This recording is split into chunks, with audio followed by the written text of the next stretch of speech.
Back to cross country, millennials have been a rising power in the American electorate for over a decade. They were the driving force that helped Barack Obama get elected in 2008, and they have been a strong presence helping Democrats to cross the finish line in races all across the U.S. since then. However, in recent years, there's been a shift in the generation and in their political preferences. Data from the Pew Research Center shows that current millennial voters are changing their support from Democrats to Republicans and getting closer to levels seen by baby boomers and Gen X. I'm now joined by 4 millennial voters who have made those changes themselves. Thanks so much for being here. I think I was just like you guys. I'm a millennial. My first political campaign when I was 15 was Barack Obama. And as y'all can see, we're probably not friends anymore. Tina, I want to go to you first. What are some of the most important factors for you in a candidate? Sure. For me, I like integrity. I like somebody who's going to speak out on the issues and be able to disagree without calling people that disagree any insert phobe here or some kind of hateful remark. You know, we're all just trying to do the best for our country, and that's what I'm looking for in this candidate. What about you, Jelani? I need somebody that's going to actually look at these issues and not try to make it about just like one party issue. It's all bipartisan for the most part for the issues I'm looking at out here in Washington State, and it looks like the rest of the world. Lydia, why did you leave the Democratic Party? Yeah, isn't that the $1 million question? I left the Democrat Party when I was 24 years old. I voted for Obama twice. It really began with conversations at work with coworkers, and then it led to me just seeing the bias in TV shows like The View and late night TV. And then I just at some point realized I no longer support these values. The Democrat Party is standing for something that I no longer or had always had in my culture, the way I was raised. I just didn't support that anymore, and the Republican Party supported those values more closely. What about you, Sydney? Why did you leave the Democratic Party? Yeah, so when I was in college, that was the first time that I voted, is when Donald Trump won the election. And on Smith, it's a women's college, so the whole campus was in mourning because Hillary Clinton didn't win the election. So it was a stark difference between then and 2020, when I had a lot of time on my hands, just like everybody else. And I really started to look into the Democrats, and I realized that none of my values aligned with them. And a lot of my values actually resembled that of the Republicans. But I'm at a point now where I'm not necessarily for like blindly going with any party. It's just that I definitely know that I lean right.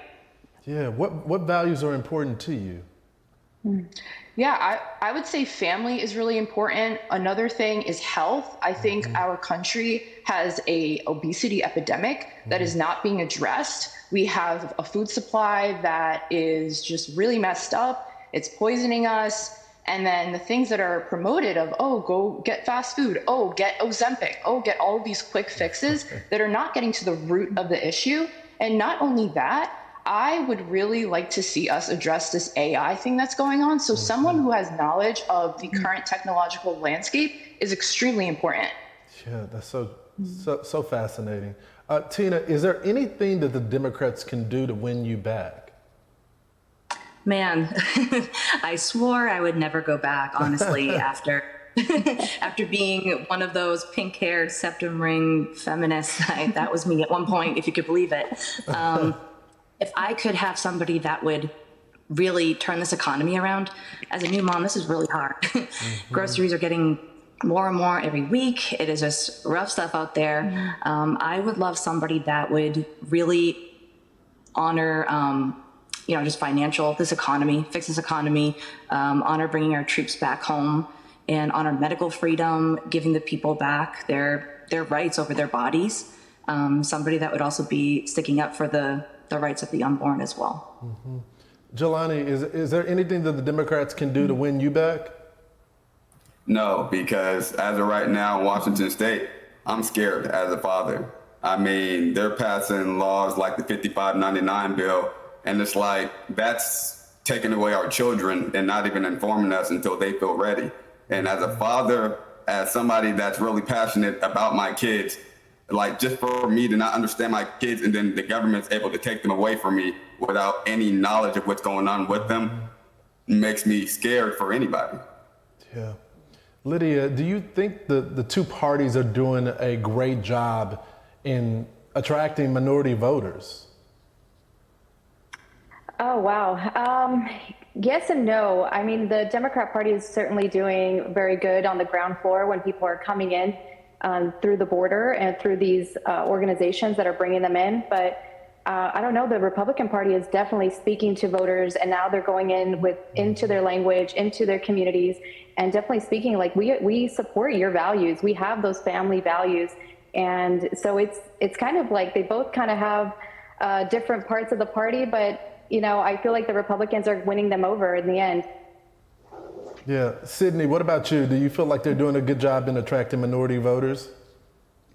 I think part of the issue is that we focus too much on these identities as opposed to what are the actual problems that we have in our society and how can we get behind that? Because I think, especially with things like TikTok and just social media in general, but especially TikTok, it really silos people off to these communities, and it only further makes them more intense about their community that they're quote unquote a part of. And it's like, if we take the identity aspect out and we're like, okay, we have homelessness that we need to solve. We have obesity that we need to solve. We have inflation that we need to solve.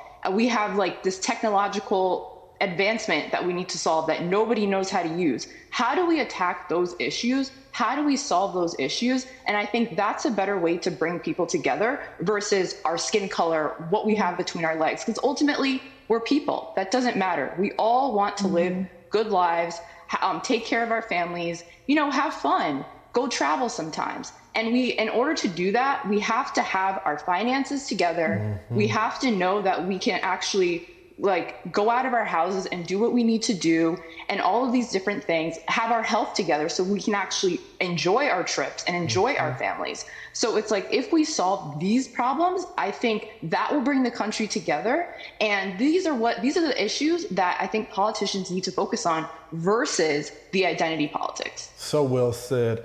So we know this election is essentially coming down to two candidates. Things can change, but it looks like it's Joe Biden and Donald Trump again. So I'll go to you, Tina.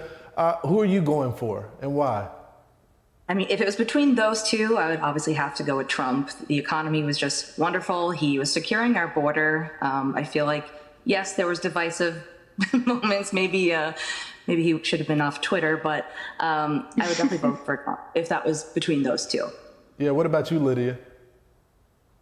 I would definitely vote for Trump. He put America first. He made sure that the people were always first, and it wasn't just in the best interest of the government.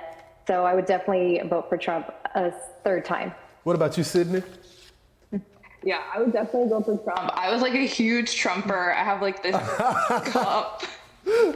So I would definitely go for him. But I also am considering like Vivek. I like his ideas. Okay. I think he has a fresh approach. So I am thinking about him. Okay. Jelani, who are you going for?